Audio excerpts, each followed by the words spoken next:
अशोक वाटिका की वह रात साधारण नहीं थी।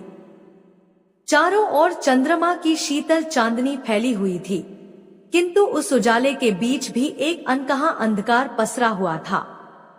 राक्षसियों की पहरेदारी के बीच माता सीता एक अशोक वृक्ष के नीचे शांत मुद्रा में बैठी थी।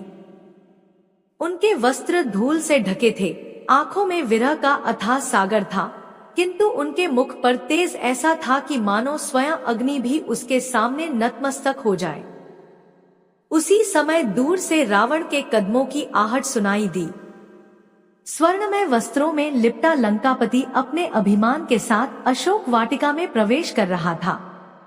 उसके साथ असंख्य राक्षस और दासियां थी। वह सीता को अपनी ओर देखने के लिए बाध्य करना चाहता था, परंतु सीता ने अपनी दृष्टि तक नहीं उठाई। तभी उन्होंने धीरे से अपने समीप पड़ी धरती से एक सूखा तिनका उठाया और उसे अपने तथा रावण के बीच रख दिया।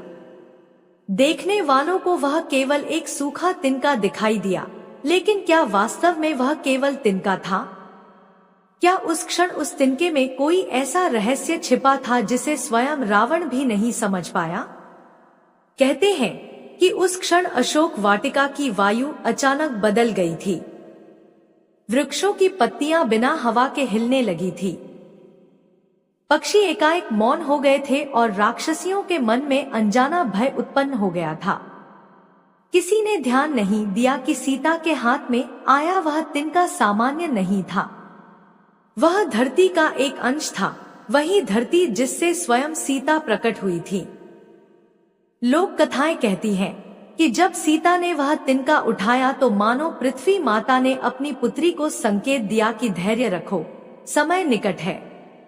दूसरी मान्यता कहती है कि वह तिनका रावण के अहंकार की तुलना में उसके वास्तविक मूल्य का प्रतीक था। सीता ने बिना एक शब्द कहे यह बता दिया कि धर्म की दृष्टि में रावण का वैभव भी उस तिनके से अधिक नहीं।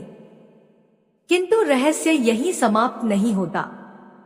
कुछ प्राचीन व्याख्याकार कहते हैं कि वह तिनका केवल अपमान का संकेत नहीं था, बल्कि एक अदृश्य मर्यादा रेखा था।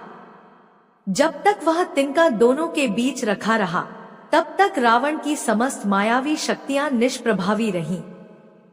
रावण चाहता तो बलपूर्वक सीता के समीप जा सकता था, किंतु हर बार कोई अदृश्य शक्ति उसे रोक देती थी।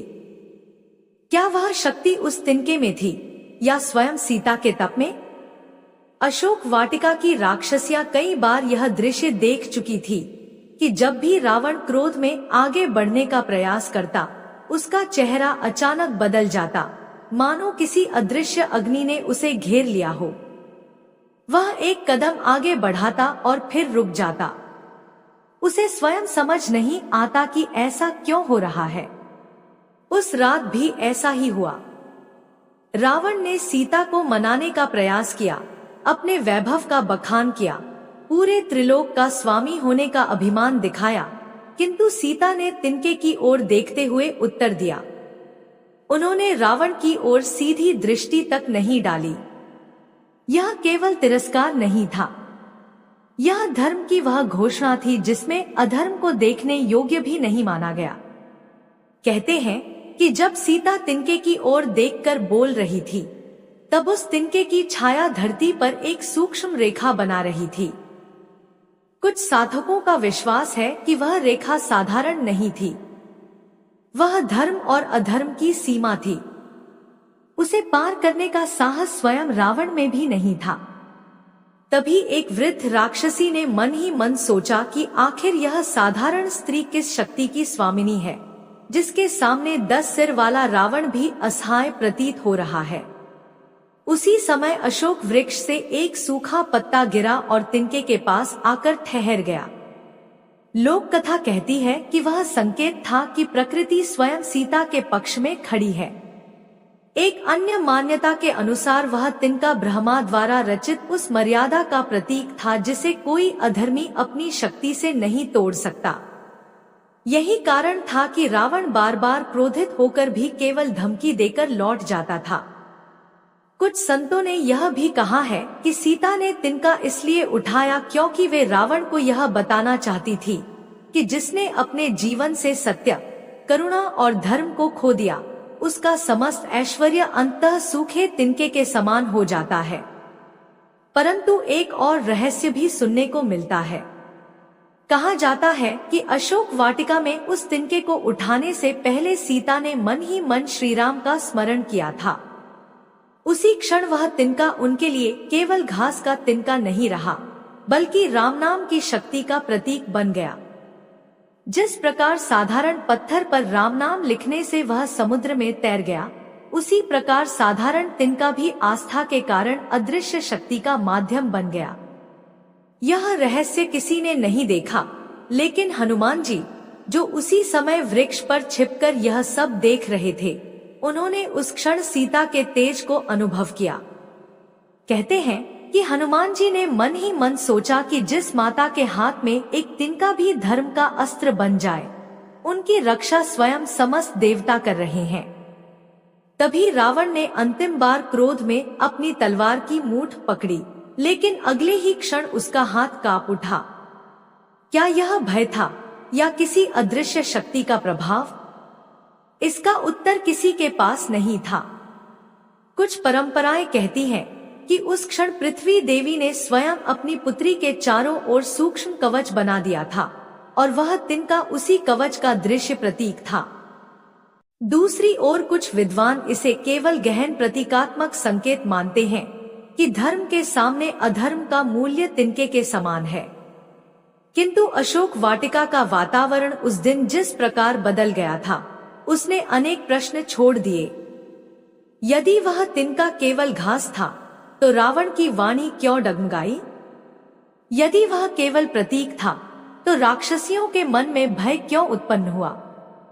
यदि वह केवल संयोग था, तो हनुमान जी ने उस दृश्य को अपने हृदय में विशेष स्थान क्यों दिया? कहते हैं कि उस तिनके का रहस्य केवल सीता ही जानती थी, और शायद पृथ्वी माता भी। उस दिन जो हुआ, वह केवल दो व्यक्तियों का संवाद नहीं था, बल्कि धर्म और अधर्म का मौन युद्ध था, जिसमें शस्त्रों की नहीं, बल्कि मर्यादा, तप, आस्था और आत्मबल की विजय की भूमिका लिखी जा रही थी। और उसी तिनके के पीछे एक ऐसा संकेत छिपा था, जिसकी असली गूंज आगे चलकर लंका के विनाश, रावण के पतन और धर्म की पुनः स्थापना में सुनाई देने वाली थी। दोस्तों, वीडियो में आगे बढ़ने से पहले आपसे अनुरोध है कि वीडियो को लाइक और चैनल बक्टिफ्लो 51 को भी सब्सक्राइब करते चले। दोस्तों, आपके एक सब्सक्राइब करने से आपका कुछ नहीं जाएगा, लेकिन आपके एक सब्सक्राइब से हमें ऐसी ही और वीडियो बनाने की प्रेरणा मिलती है। अशोक वाटिका में वह तिनका अब भी माता सीता के सामने रखा था। रावण बाहर से जितना शांत दिखाई दे रहा था, उसके भीतर उतनी ही तीव्र बेचैनी उठ रही थी। उसने अपने जीवन में अनेक ऋषियों, राजाओं और देवताओं को पराजित किया था, किंतु आज एक साधारण सी प्रतीत होने वाली स्त्री ने केवल एक तिनका रखकर उसके पूरे अहंकार को चुनौती दे दी थी। रावण के 10 मुखों में उठते विचार एक दूसरे से टकरा रहे थे। एक मुख कहता, यह केवल घास का तिनका है। दूसरा कहता, नहीं, इसमें कोई ऐसा रहस्य छिपा है जिसे तुम समझ नहीं पा रहे। तीसरा मुख उसे क्रोधित करता, जबकि चौथा उसे सावधान रहने की सलाह देता। पहली बार लंकापति स्वयं अपने मन से हारता हुआ दिखाई दे रहा था। उसी समय अशोक वृक्ष की ऊंची शाखा पर बैठे पवन पुत्र हनुमान इस पूरे दृश्य को अत्यंत ध्यान से देख रहे थे। उन्होंने देखा कि जब जब रावण की दृष्टि उस तिनके पर पड़ती, उसके चेहरे का तेज क्षण भर के लिए फीका पड़ जाता। हनुमान के मन में भी प्रश्न उठा, क्या यह केवल माता का तिरस्कार है, या इसके पीछे कोई गहरा आध्यात्मिक संकेत छिपा है? उन्होंने अपने गुरु सूर्यदेव से सुने अनेक रहस्यों को स्मरण किया। ऋषियों ने कहा था कि जब कोई महापतिव्रता स्त्री अपने तप, सत्य और धर्म के बल से किसी वस्तु को स्पर्श करती है, तो वह साधारण वस्तु भी दिव्य प्रतीक बन जाती है। शायद यही कारण था कि वह तिनका अब केवल सूखी घास नहीं रहा था। रावण ने अपनी भारी आवाज में फिर कहा, मैथिली, तुम जिस राम का स्मरण कर रही हो वह कभी यहाँ तक नहीं पहुँच पाएगा।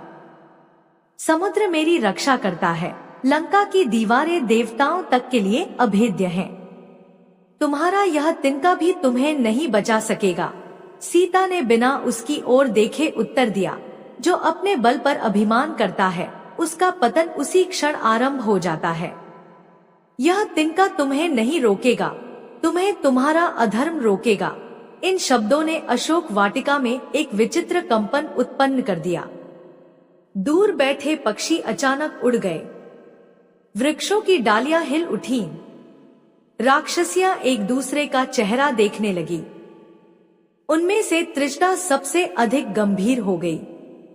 उसने अपने स्वप्न को याद किया जिसमें उसने लंका को जलते हुए और श्री राम को विजय देखा था।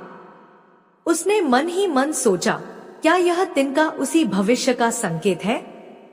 कहा जाता है कि उसी क्षण पृथ्वी के भीतर भी हलचल हुई। लोक कथाओं में वर्णन मिलता है कि पृथ्वी माता ने अपनी पुत्री की परीक्षा को देखा और मौन आशीर्वाद दिया। जहां वह तिनका रखा था वहां की मिट्टी सामान्य नहीं रही। वह स्थान मानो एक अदृश्य मर्यादा से घिर गया। राक्षसियां उस सीमा को समझ नहीं पा रही थी, परंतु उनके कदम अनायास वहीं रुक जाते थे। रावण ने अंतिम बार सीता को धमकाते हुए कहा, मैं तुम्हें समय देता हूँ। यदि तुमने मेरी बात नहीं मानी तो तुम्हारे सामने ऐसे दृश्य उपस्थित करूंगा कि तुम्हारा धैर्य भी टूट जाएगा। सीता ने शांत स्वर में कहा, धैर्य उस दीपक की तरह है जिसे आंधी बुझा नहीं सकती।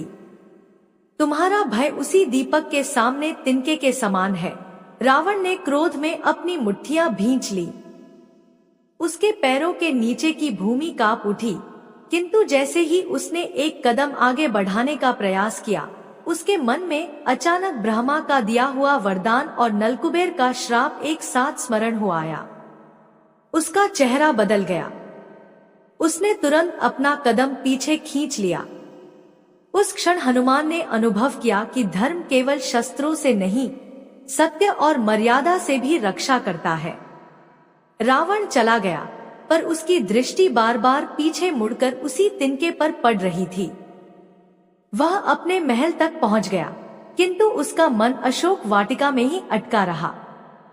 रात के तीसरे प्रहर तक वह सो नहीं सका। उसने अपने ज्योतिषियों, तांत्रिकों और विद्वानों को बुलाने का विचार किया। उसे लगने लगा कि कहीं यह कोई ऐसा दिव्य संकेत तो नहीं जो उसके साम्राज्य के अंत की घोषणा कर रहा हो। उधर माता सीता ने धीरे से उस तिनके को उठाया और अपनी हथेली में रख लिया। उन्होंने आंखें बंद कर श्रीराम का स्मरण किया। उसी समय अशोक वृक्ष से एक पुष्प टूटकर उनके चरणों के पास आ गिरा। तृष्णा ने यह दृश्य देखा तो उसके मन में विश्वास और गहरा हो गया कि अब लंका में कोई बड़ा परिवर्तन होने वाला है। उसे लगा कि यह तिनका केवल तिनका नहीं, बल्कि समय का संदेशवाहक है, एक ऐसा मौन संकेत जिसे अभी कोई समझ नहीं पा रहा, लेकिन बहुत शीघ्र पूरा संसार उसके अर्थ को जानने वाला है। दोस्तों, वीडियो में आगे बढ़ने से पहले आपसे अनुरोध है कि वीडियो को लाइक और चैनल बक्टिफ्लो 51 को भी सब्सक्राइब करते चले। दोस्तों, आपके एक सब्सक्राइब करने से आपका कुछ नहीं जाएगा, लेकिन आपके एक सब्सक्राइब से हमें ऐसी ही और वीडियो बनाने की प्रेरणा मिलती है। रात का चौथा प्रहर आरंभ हो चुका था। अशोक वाटिका में चारों ओर गहरा सन्नाटा छाया था। राक्षसियां भी धीरे धीरे ऊँघने लगी थी, लेकिन माता सीता की आंखों में नींद का नामोनिशान नहीं था। उनकी हथेली में अब भी वही सूखा तिनका था। देखने में वह साधारण था, पर ऐसा प्रतीत होता था मानो उसके भीतर कोई अनकहा संदेश छिपा हो। सीता ने उस तिनके को अपनी उंगलियों के बीच घुमाया और क्षण भर के लिए आकाश की ओर देखा। उसी समय बादलों के बीच से चंद्रमा की किरण सीधे उस तिनके पर पड़ी। तृष्णा ने दूर से यह दृश्य देखा तो उसके मन में एक विचित्र भावना जागी। उसे लगा जैसे वह तिनका प्रकाश को अपने भीतर समेट रहा हो। उधर लंका के राजमहल में रावण बेचैन होकर अपने सिंहासन पर बैठा था। उसकी सभा समाप्त हो चुकी थी, पर उसका मन बार बार उसी दृश्य में लौट जाता था, सीता, अशोक वृक्ष और वह तिनका। उसने अपने सबसे प्राचीन मंत्री माल्यवान को बुलाया। माल्यवान वर्षों से रावण को समझाता आया था कि धर्म के विरुद्ध चलने वाला राजा अंततः अपने ही अभिमान से हारता है। रावण ने उससे पूछा, क्या तुमने कभी किसी स्त्री को केवल एक तिनके से किसी राजा का अपमान करते देखा है? माल्यवान ने शांत स्वर में उत्तर दिया, महाराज, वह अपमान नहीं था, वह संकेत था। कैसा संकेत? रावण ने तीखे स्वर में पूछा। माल्यवान ने कहा, जब धर्म किसी वस्तु को प्रतीक बना लेता है, तब वह वस्तु छोटी नहीं रहती। ऋषियों ने कहा है कि कभी कभी एक तिनका भी पर्वत से अधिक भारी सिद्ध होता है, क्योंकि उसका भार सत्य उठाता है। रावण ने क्रोध में सभा समाप्त कर दी, पर माल्यवान के शब्द उसके मन में गूंजते रहे। उधर अशोक वाटिका में हनुमान अभी भी वृक्ष की शाखा पर बैठे थे। वे समझ चुके थे कि समय निकट है, पर अभी उचित अवसर की प्रतीक्षा आवश्यक थी। उन्होंने देखा कि माता सीता धीरे धीरे उस तिनके से भूमि पर कुछ रेखाएं बना रही हैं। वे रेखाएं किसी सामान्य आकृति जैसी नहीं थी। कुछ क्षण बाद हवा चली और वे मिट गई। हनुमान ने सोचा, क्या यह कोई संकेत था? क्या माता पृथ्वी से संवाद कर रही थी, या फिर यह केवल विरह में डूबे मन की सहज क्रिया थी? उत्तर स्पष्ट नहीं था। कुछ लोक कथाओं में वर्णन मिलता है कि उसी समय पृथ्वी देवी ने अपनी पुत्री को अदृश्य रूप से धैर्य का आशीर्वाद दिया। यही कारण था कि इतने कष्ट सहने के बाद भी सीता का आत्मबल कभी नहीं टूटा। उनके हाथ का वह तिनका मानो उन्हें यह स्मरण दिलाता रहा कि जीवन कितना भी कठिन क्यों न हो, सूखी घास भी आंधी के बाद फिर उग सकती है। इसी बीच एक वृद्ध राक्षसी धीरे धीरे सीता के पास आई। उसने धीमे स्वर में पूछा, तुम इस तिनके को इतनी देर से क्यों पकड़े हुए हो? इसमें ऐसा क्या है? सीता मुस्कुराई, लेकिन उत्तर नहीं दिया। कुछ देर बाद बोली, जिस रहस्य को समय ने छिपाया हो, उसे शब्दों में नहीं बांधा जा सकता। राक्षसी यह सुनकर कांप उठी। उसे लगा कि यह कोई साधारण उत्तर नहीं था। वह तुरंत पीछे हट गई। उसी रात लंका के ऊपर उड़ते पक्षियों का एक झुंड अचानक दिशा बदलकर उत्तर की ओर चला गया। प्राचीन मान्यताओं में इसे बड़े परिवर्तन का संकेत माना जाता था। राजमहल के ज्योतिषियों ने भी आकाश में कुछ अशुभ योग देखे। किसी ने रावण से कहा कि आने वाले दिनों में लंका की दिशा बदलने वाली है। रावण ने इन बातों को अंधविश्वास कहकर टाल दिया, लेकिन उसके मन की बेचैनी और बढ़ गई। अशोक वृक्ष की शाखाओं से एक एक करके पुष्प झरने लगे। सामान्यतः वे प्रातःकाल गिरते थे, पर उस रात बिना हवा के ही गिरने लगे। त्रिजटा ने मन ही मन कहा, प्रकृति भी किसी आने वाली घटना की प्रतीक्षा कर रही है। माता सीता ने फिर उस तिनके को भूमि पर रखा और आंखें बंद कर श्रीराम का स्मरण किया। उसी क्षण वातावरण में एक अद्भुत शांति फैल गई। हनुमान ने अनुभव किया कि यह केवल स्मरण नहीं, बल्कि अटूट विश्वास की शक्ति है। उन्हें लगा कि यही विश्वास आगे चलकर समुद्र पर सेतु बनवाएगा, वानरों को एकत्र करेगा और लंका के अभेद्य किलों को भी ध्वस्त कर देगा। लेकिन तभी अशोक वाटिका के एक कोने से ऐसी रहस्यमयी आहट सुनाई दी, जिसे न राक्षसियां समझ सकी, न हनुमान पहचान सके। ऐसा लगा मानो कोई अदृश्य शक्ति उसी तिनके को निहार रही हो, जैसे उसे उसके वास्तविक रहस्य का ज्ञान हो।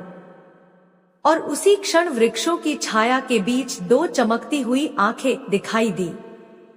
उनका संबंध किससे था, यह अभी किसी को ज्ञात नहीं था। दोस्तों, वीडियो में आगे बढ़ने से पहले आपसे अनुरोध है कि वीडियो को लाइक और चैनल बक्टिफ्लो 51 को भी सब्सक्राइब करते चले। दोस्तों, आपके एक सब्सक्राइब करने से आपका कुछ नहीं जाएगा। लेकिन आपके एक सब्सक्राइब से हमें ऐसी ही और वीडियो बनाने की प्रेरणा मिलती है। अशोक वाटिका की उस रहस्यमयी रात में जब माता सीता ने अपनी हथेली में रखे तिनके को धीरे से भूमि पर रखा, तब ऐसा लगा मानो समय स्वयं ठहर गया हो। चारों ओर फैला सन्नाटा अचानक और भी गहरा हो गया। वृक्षों की पत्तियां स्थिर हो गईं, पक्षियों का स्वर शांत हो गया और चंद्रमा की किरणें उसी स्थान पर टिक गईं जहां वह तिनका रखा था। उसी क्षण हनुमान जी ने अनुभव किया कि अब घटनाएं अपने अंतिम मोड़ की ओर बढ़ रही हैं। वे वृक्ष की शाखा से नीचे उतरे, अत्यंत विनम्रता से माता सीता के सामने आए और श्री राम की मुद्रिका अर्पित की। मुद्रिका को देखते ही सीता की आंखों से आंसू बह निकले। यह केवल एक अंगूठी नहीं थी, बल्कि आशा का संदेश थी कि श्री राम उन्हें भूल नहीं गए हैं। सीता ने हनुमान जी को चूड़ामणि सौंपते हुए कहा, प्रभु से कहना कि मैं उनके वचन और धर्म पर पूर्ण विश्वास रखती हूँ। मेरे हाथ का यह तिनका भी उसी विश्वास का साक्षी है। हनुमान ने विनम्रता से पूछा, माते, क्या इस तिनके का कोई विशेष रहस्य है? सीता ने हल्की मुस्कान के साथ उत्तर दिया, जिसका मन सत्य में स्थिर हो जाए उसके लिए तिनका भी पर्वत बन जाता है, और जिसके भीतर अहंकार हो उसके लिए पर्वत भी तिनके के समान बिखर जाते हैं। हनुमान जी ने उस उत्तर का गूढ़ अर्थ अपने हृदय में संजो लिया। वे समझ गए कि यह तिनका किसी जादुई शक्ति का नहीं, बल्कि धर्म, मर्यादा और अटूट विश्वास का प्रतीक है। उसी विश्वास ने माता सीता को इतने कष्टों के बीच भी अडिग रखा था। इसके बाद हनुमान जी ने लंका में अपना पराक्रम दिखाया। अशोक वाटिका उजड़ गई, राक्षस परास्त हुए और अंततः लंका अग्नि की लपटों में घिर गई। जब रावण को यह समाचार मिला तो उसे पहली बार यह अनुभव हुआ कि जिस स्त्री को वह असहाय समझ रहा था, उसके धैर्य और धर्म की शक्ति ने उसके अभेद्य साम्राज्य की नींव हिला दी है। कुछ समय बाद श्री राम की सेना समुद्र पार करके लंका पहुंची। युद्ध आरंभ हुआ। एक एक करके रावण के महान योद्धा पराजित होते गए। कुंभकर्ण गिरा, मेघनाद भी युद्ध भूमि में मारा गया। अंततः वह दिन आया जब श्री राम और रावण आमने सामने खड़े थे। रावण के 10 मुखों में अब भी अभिमान था, लेकिन उसके भीतर कहीं न कहीं अशोक वाटिका का वही दृश्य जीवित था। माता सीता, शांत चेहरा और उनके सामने रखा एक तिनका। जब श्री राम के ब्रह्मास्त्र ने रावण का अंत किया, तब लंका की धरती कांप उठी। कहते हैं कि उसी क्षण अशोक वाटिका में रखा वह सूखा तिनका हवा के साथ उड़कर मिट्टी में मिल गया। उसका कार्य पूरा हो चुका था। उसने किसी चमत्कार से रावण को नहीं हराया था, बल्कि संसार को यह सिखाया था कि धर्म की सबसे बड़ी शक्ति बाहुबल नहीं, आत्मबल है। युद्ध समाप्त होने के बाद जब विभीषण के राज्याभिषेक की तैयारी हुई, तब अशोक वाटिका की राक्षसी त्रिजटा उसी स्थान पर पहुंची जहां कभी वह तिनका रखा गया था। उसने देखा कि वहां से एक छोटी सी हरी घास उगाई है। उसने मन ही मन कहा, धर्म कभी नष्ट नहीं होता, वह सूखकर भी फिर से जीवन पा लेता है। श्री राम और माता सीता का पुनर्मिलन हुआ। अनेक घटनाओं के बाद जब वे अयोध्या लौटे, तब भी उस तिनके का प्रसंग कुछ ऋषियों और भक्तों के बीच चर्चा का विषय बना रहा। महर्षियों ने उसकी अलग अलग व्याख्या की। किसी ने कहा कि वह तिनका अहंकार के तिरस्कार का प्रतीक था। किसी ने कहा कि वह मर्यादा की अदृश्य रेखा था। कुछ ने उसे पृथ्वी माता का संकेत माना, क्योंकि सीता स्वयं भूमिजा थी। और कुछ ने कहा कि वह केवल यह संदेश था कि धर्म के सामने संसार का सबसे बड़ा वैभव भी तिनके के समान है।